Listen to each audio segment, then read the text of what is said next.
Okay, it's so nice to be back and good to see so many faces, and I hope to meet some new faces, so feel free to come and say hi to me at any point. Although I know a lot of you already, let's just have a show of hands. Who is in academia, professor or student? Okay, very well represented. And who's in industry? Okay, and I guess everybody else is in the wrong conference and probably needs to exit quietly.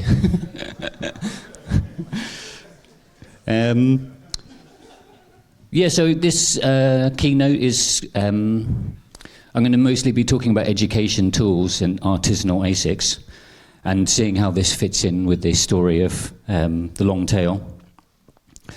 So we've already seen from over the other side of the Atlantic, from the National Science Foundation, this workshop, producing these results.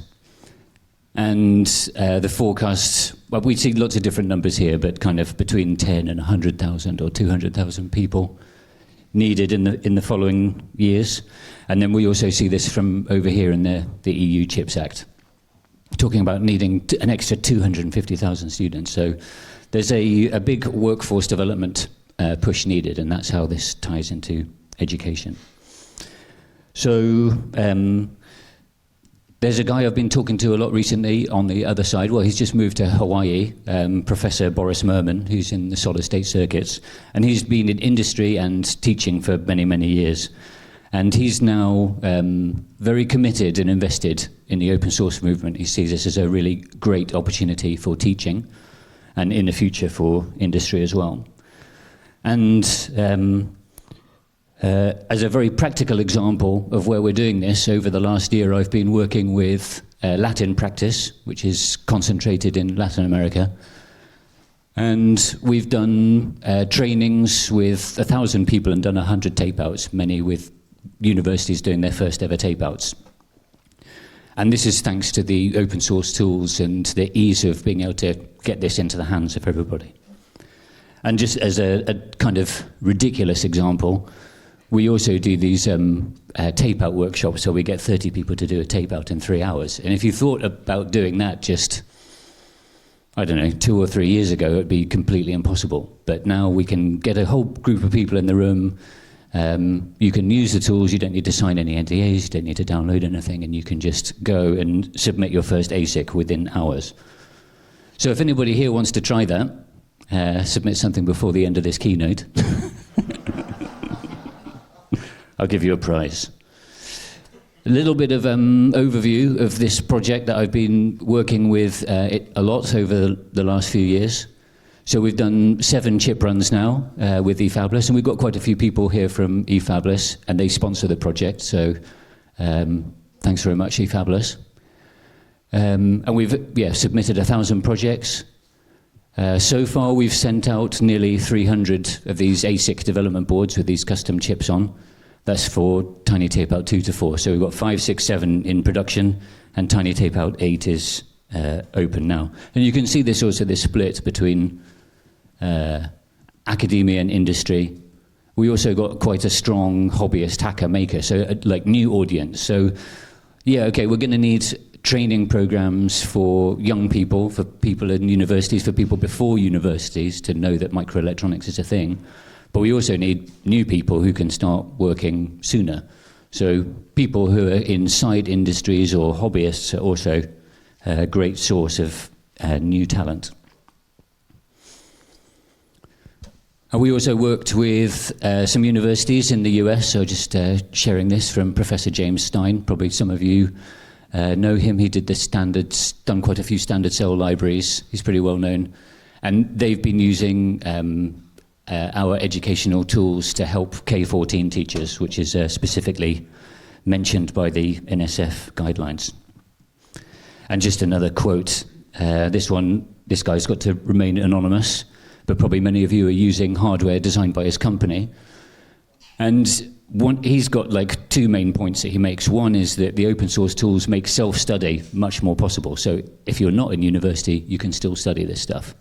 Or if you leave university, you can continue working on this stuff.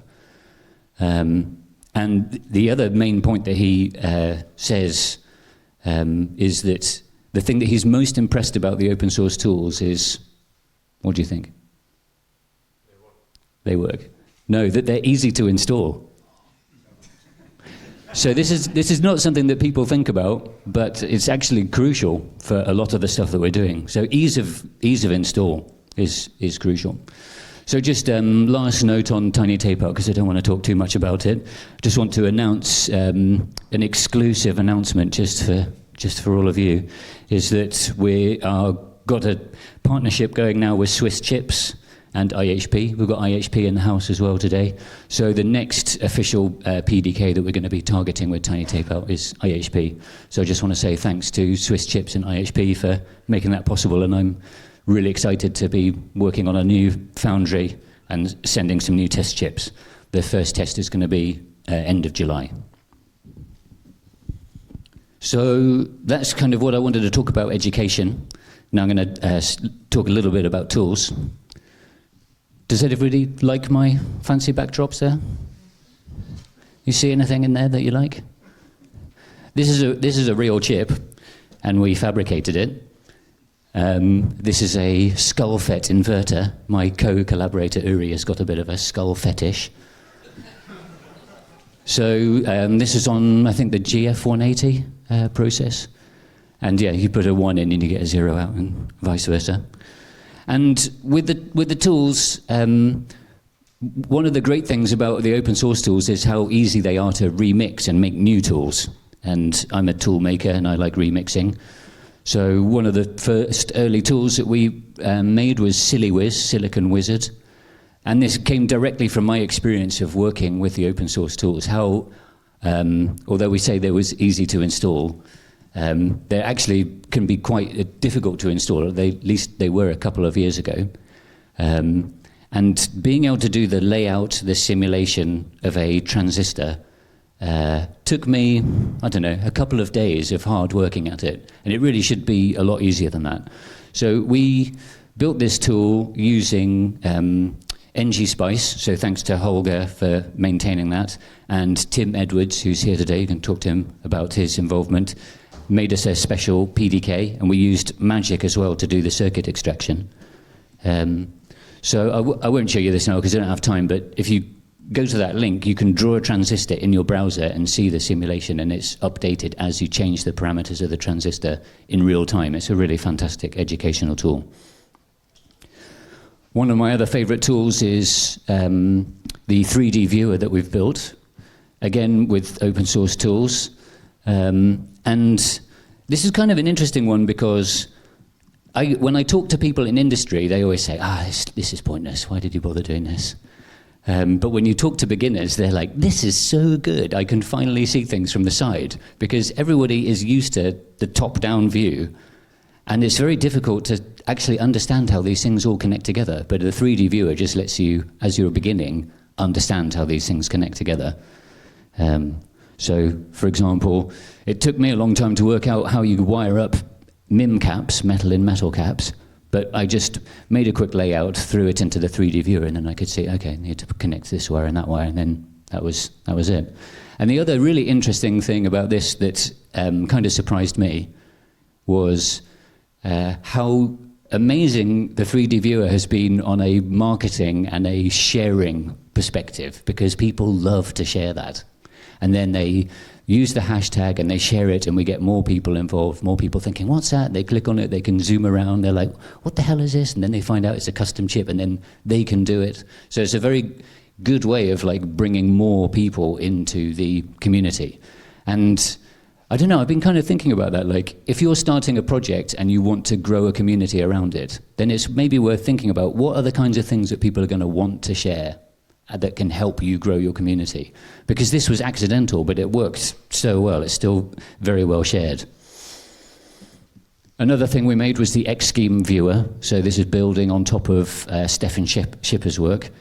And this makes it easier to share analog and mixed signal designs, because you can just click and open them in a browser. You don't have to keep rendering a PNG, and they stay up to date with your GitHub repository. And mentioning Yosis HQ here, and Don and OpenLane Where's Don? Put you on the spotlight. Go and say hi to Don. He's one of the main owner of OpenLane 2, and Yosis HQ has a, I don't know, relatively new, about a year old now, a formal equivalence checking tool, and that is now built into OpenLane 2. So if you're doing OpenLane 2 designs, you can enable EQI. It does take a little bit of a setup, but this is a funded project, and we're going to be working on making it more automated in the future. So formal equivalence checking of your input, your output design is super powerful and important, and that is already in progress. And the final thing I want to mention, and apologies to Andrew, I stole this from your slide, but I didn't steal anything else. So Andrew's presenting on Friday, so make sure you're around for his talk. A really other useful way of using the open source tools is as proxies. So probably some people know that you're not allowed to publicly compare and benchmark tools against each other. But what you can do is you can build a proxy, and this is showing a proxy for an academic 7 nanometer process against a foundry process, and looking at how well they can be made to match with a bit of tweaking. So then this allows you to make comparisons, but also do things like continuous integration of power performance area on your design without having to tie up your licenses of your proprietary tools. So I think this might be quite an interesting way into industry. And yeah, finally, just on this topic, a quote from Carsten Wolf, principal IC scientist at Nordic Semi, who's an open source silicon enthusiast and submitted a design on Tiny Tapeout 6. He's convinced this is going to happen, it's just a matter of time, and the thing that is blocking at the moment is just building trust, which I'll talk about a bit more in a minute. And if you want to watch the interview, he's a very interesting guy, got an interesting philosophy. I recommend watching the interview. So we mentioned power performance area, PPA, these metrics that everybody is obsessed by. But I'm wondering, is PPA something that we should be obsessed by? Maybe there's other things that we should be paying attention to. And I came up with another silly acronym called RED.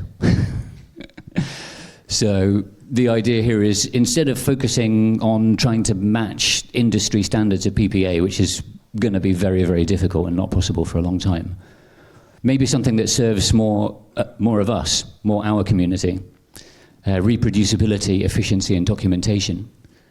We should make sure that designs are reusable, and we should be, when we're publishing papers, we should be publishing the GDS, the schematic, everything that is needed to reproduce it. Don't force people to make new code, to redo their own layout. I just made a bandgap reference. Actually, it wasn't bandgap. It was just a voltage reference.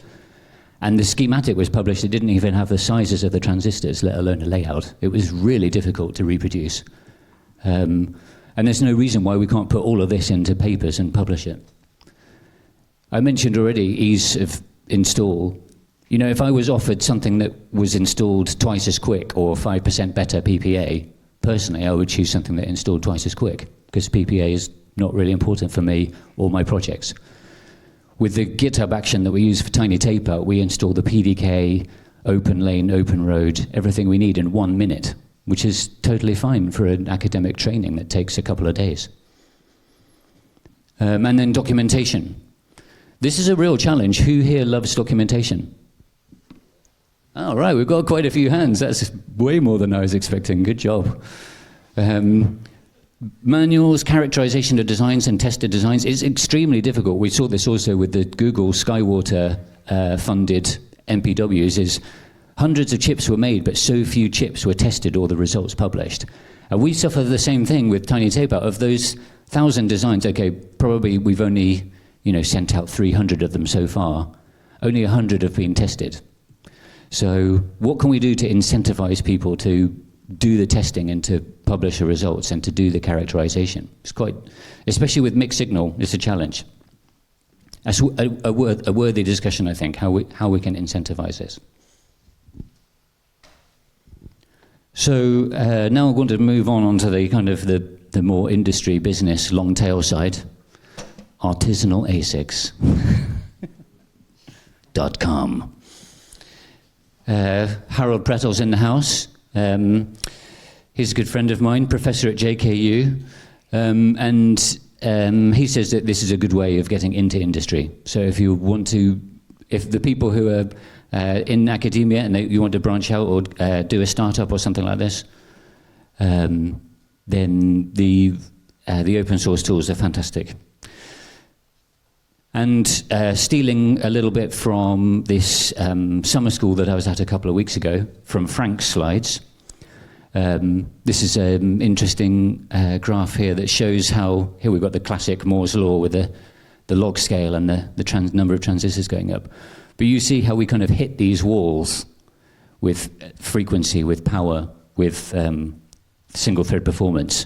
So we kind of get to a certain point and then we get blocked.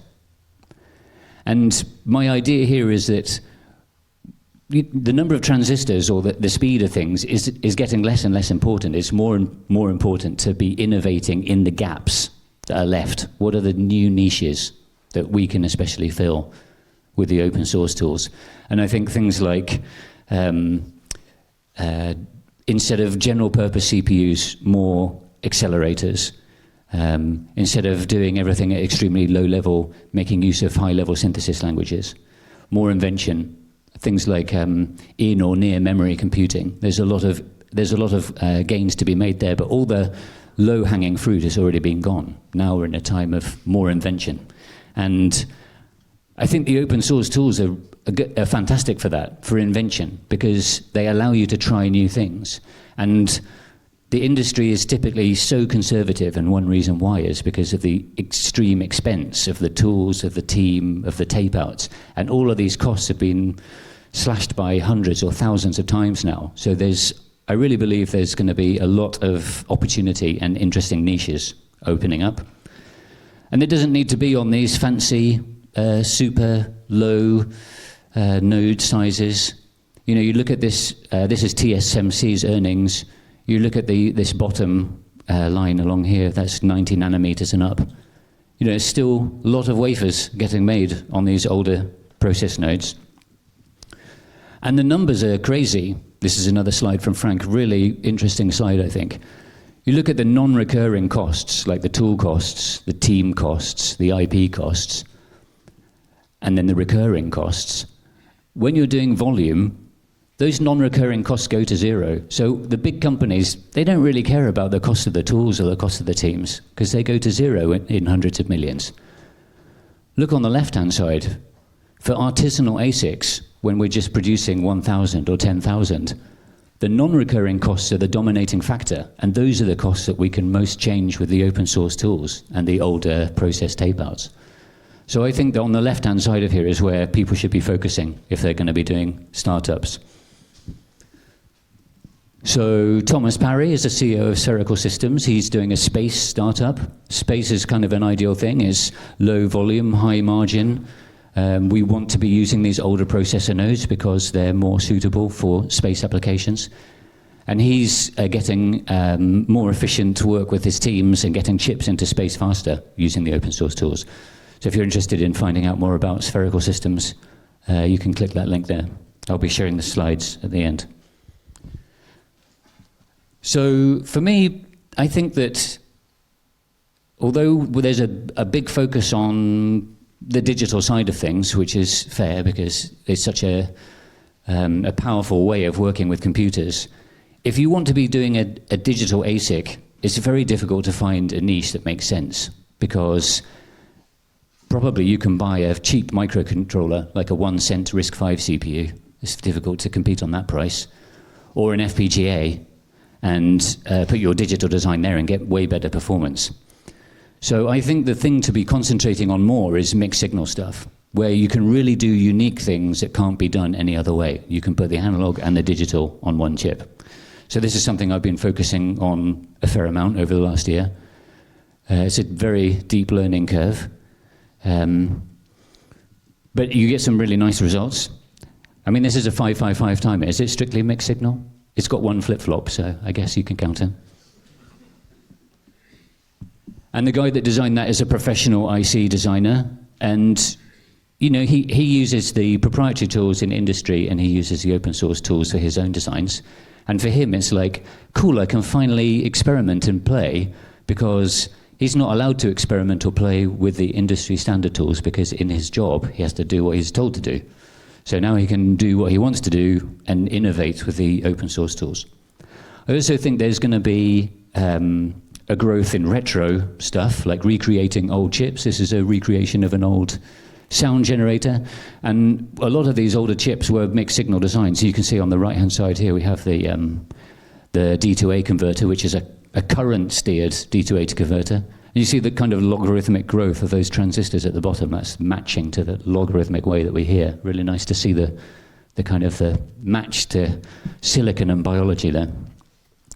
Then we've got the recent news of the Z80 ended. The fab is no longer producing these, so they can't make any more of them. But we got it on 4 tiles of Tiny Tapeout 7.